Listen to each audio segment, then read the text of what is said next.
Although widely called the quartz crisis today, this transition was also driven by the changing global economy as much as the quartz technology. But disruption at this time presents an obvious end to the vintage era of watchmaking. Most people know that the Swiss watch industry collapsed between 1975 and 1985, resulting in most manufacturers going out of business or finding its best refuge in the modern Swatch group. But why did this happen? Others would say that the Swiss watch industry was shaken by the onslaught of cheap quartz watches, many from Japan. They have heard that this quartz crisis derailed the entire industry in 1970s and nearly ended watch manufacturing in Switzerland. But there is the other side to this story. Actual crisis that shook the industry was also economic, triggered by a rapid increase in value for the Swiss franc, but actually caused by the hopelessly fragmented industry legally restricted from modernization.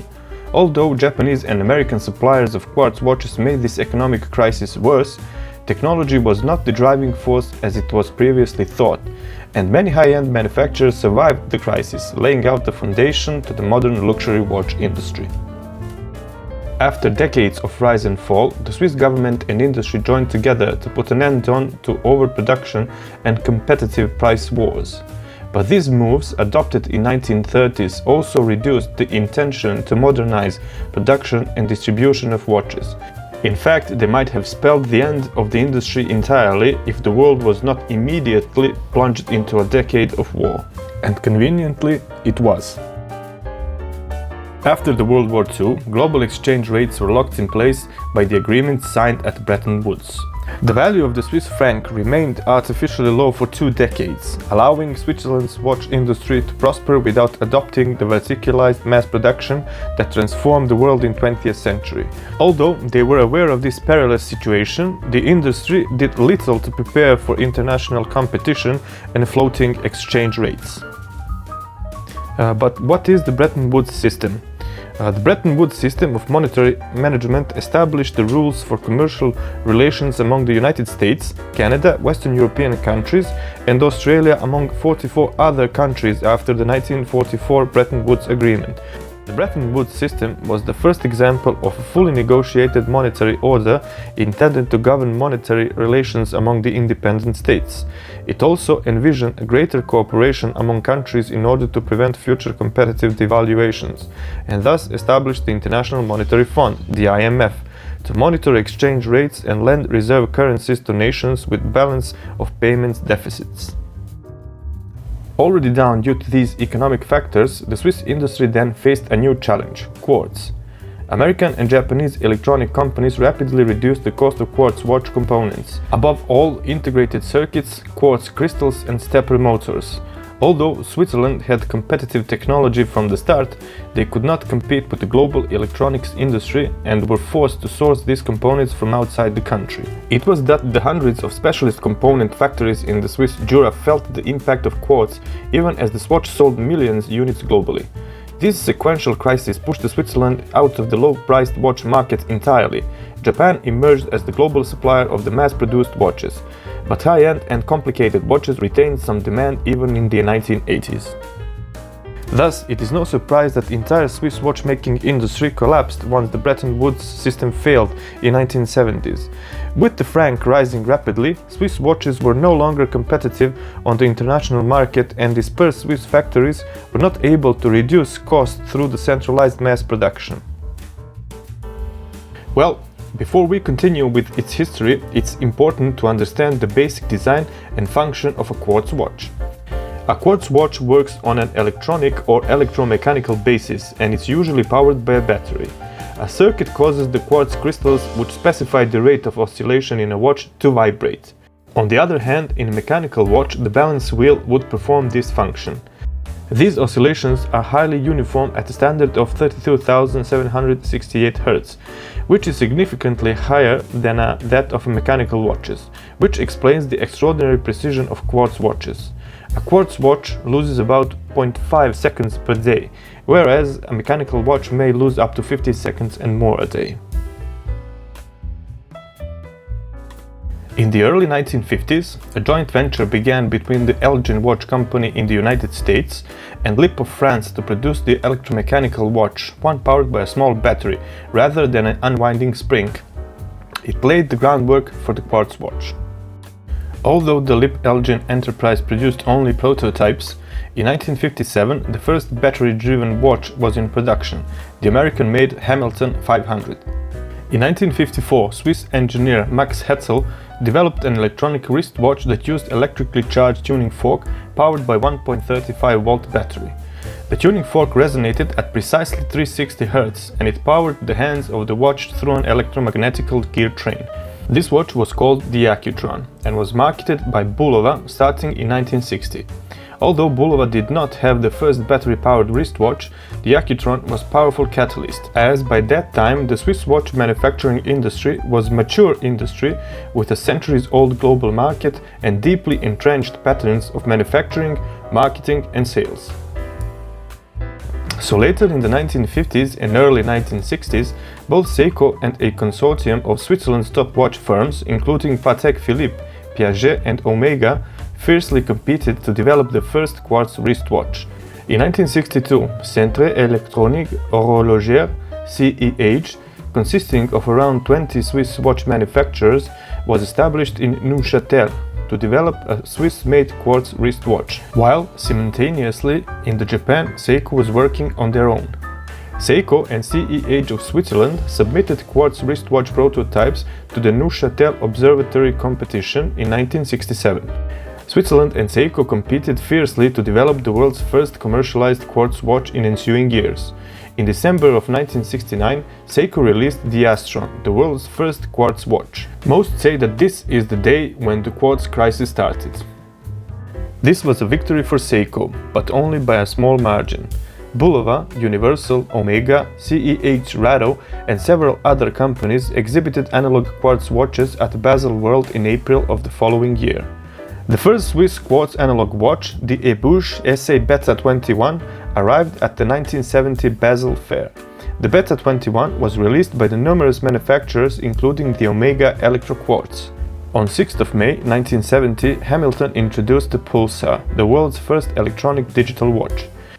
In 1971, Girard-Perregaux introduced the caliber 350, with an advertised accuracy within about 0.164 seconds per day.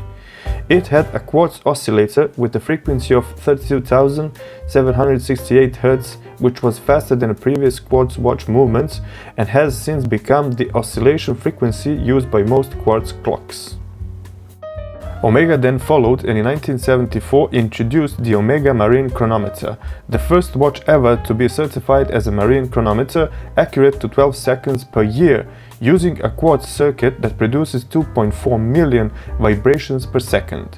In 1976, Omega introduced the Omega Chrono-Quartz, the world's first analog digital chronograph, which was succeeded within 12 months by the caliber 1620, the company's first completely LCD chronograph wristwatch. Despite these dramatic advancements, the Swiss hesitated to embrace quartz watches. At the time, Swiss mechanical watches dominated world markets. In addition, excellence in watchmaking was a large component of Swiss national identity. From their position of market strength, and with a national watch industry organized broadly and deeply to foster mechanical watches, many in Switzerland thought that moving into electronic and electric watches was really unnecessary. But they were so very wrong. Others outside of Switzerland, however, saw the advantage and further developed the technology. By 1978, quartz watches overtook mechanical watches in popularity, plunging the Swiss watch industry into crisis, while at the same time strengthening both the Japanese and American watch industries. The Japanese computer manufacturer Casio began producing quartz watches as well in 1974 and was soon to develop into one of the most successful Japanese brands. Also, Orient watch manufacturer needs to be recognized, as they also became specialized in production of quartz watches. This period of time was marked by a lack of innovation in Switzerland, at the same time that the watchmaking industries of other nations were taking full advantage of emerging technologies, specifically quartz watch technology, hence the term quartz crisis. As a result of the economic turmoil that ensued, many once profitable and famous Swiss watch houses became insolvent or disappeared. Some of the famous brands that ended their productions are Universal Genève, originally founded in 1894. This brand is famous for their iconic chronographs. Their most well-known chronograph is probably the Universal Genève Nina Rinth Compax. Enicar is another legendary watch manufacturer that did not survive the quartz crisis. Ariste Racine and his wife Emma Blatt founded the brand in 1913. Their most iconic series was likely the Sherpa. Wittenauer is yet another famous name from the past that is really popular with the collectors today. Founded in New York in 1885 by Swiss immigrant Albert Wittenauer, the company quickly made a name for itself as the perfect brand for explorers, navigators and astronomers. When Amelia Earhart became the first woman to cross the Atlantic in 1932, her plane was equipped with Wittenauer instruments. Neil Armstrong also wore a Wittenauer during his Gemini 8 mission in 1966. Unfortunately, these companies and many others, despite quality of craftsmanship, went under and ceased their production. This period of time completely upset the Swiss watch industry, both economically and psychologically. During the 1970s and early 1980s, technological upheavals, or better said the appearance of quartz technology and an otherwise difficult economic situation, resulted in a reduction in size of the Swiss watch industry. Between 1970 and 1983, the number of Swiss watchmakers dropped from 1,600 to 600. Between 1970 and 1988, Swiss watch employment fell from 90,000 to 28,000. Outside Switzerland, the crisis is often referred to as the Quartz Revolution, particularly in the United States, where many American companies had gone out of business or had been bought out by the foreign interest by the 1960s. When the first quartz watches were introduced in 1969, the United States promptly took a technological lead in part due to microelectronics research for the military and space programs. American companies like Texas Instruments, Fairchild Semiconductor, and National Semiconductor started the mass production of digital quartz watches and made them affordable. It did not remain so forever. By 1978, Hong Kong exported the largest number of electronic watches worldwide, and US semiconductor companies came to pull out the watch market entirely. With the exception of the Timex and Bulova, the remaining traditional American watch companies, including Hamilton, went out of business and sold their brand names to foreign competitors. Bulova would ultimately sell to the Japanese-owned Citizen in 2008. By 1983, the crisis reached a critical point. The Swiss watch industry, which had 1.6 thousand watchmakers in 1970, had declined to 600. In March 1983, the two biggest Swiss watch groups, General Swiss Watch Industry and Swiss Society for the Watch Industry, merged to form the SMH, Microelectronics and Watchmaking Company, in order to save the industry. This organization was the predecessor of the Swatch Group, which would be instrumental in reviving the Swiss watch industry, giving a new bill of health to all brands concerned. In 1998, it was renamed the Swatch Group, the largest watch manufacturer in the world. The Swatch learned competitive advantage. Its product was sealed in a plastic case, sold as disposable commodity with a little probability of repair, and had fewer moving parts than mechanical watches. Furthermore, the production was essentially automated, which resulted in a low production cost and higher profitability. The Swatch was a huge success. In less than 2 years, more than 2.5 million Swatches were sold. Beside its own product line Swatch, the Swatch Group also acquired other watch brands, including Blancpain, Breguet, Glashütte Original, Harry Winston, Longines, Omega, Hamilton and Tissot. The new strategy was also to be implemented. For example, stock reduction strategy was to launch second editions, limited editions and product evolutions. The vast majority of the existing watch line parts were combined with the new design elements, such as the new dial colors, hands, markers, and then relaunched. However, like any crisis, there was an opportunity to be found. Large conglomerates and competitors alike saw these prestigious brands with long legacies and pedigree that were there for the taking, paralyzed by poor cash income and ever-growing accumulated debt. And you have certainly heard by now that some of the most iconic watch brands were bought by these financial behemoths. These companies need to be mentioned since they own an enormous portion of the world watch market. Louis Vuitton Moet Hennessy Group was founded in 1988 by Bernard Arnault, who not only controlled some of the biggest brands in watches, but also high fashion and beverages as well. LVMH was formed through the merge between Louis Vuitton and Moet Hennessy, with roughly 60 subsidiaries at present, of which just 7 are watch brands.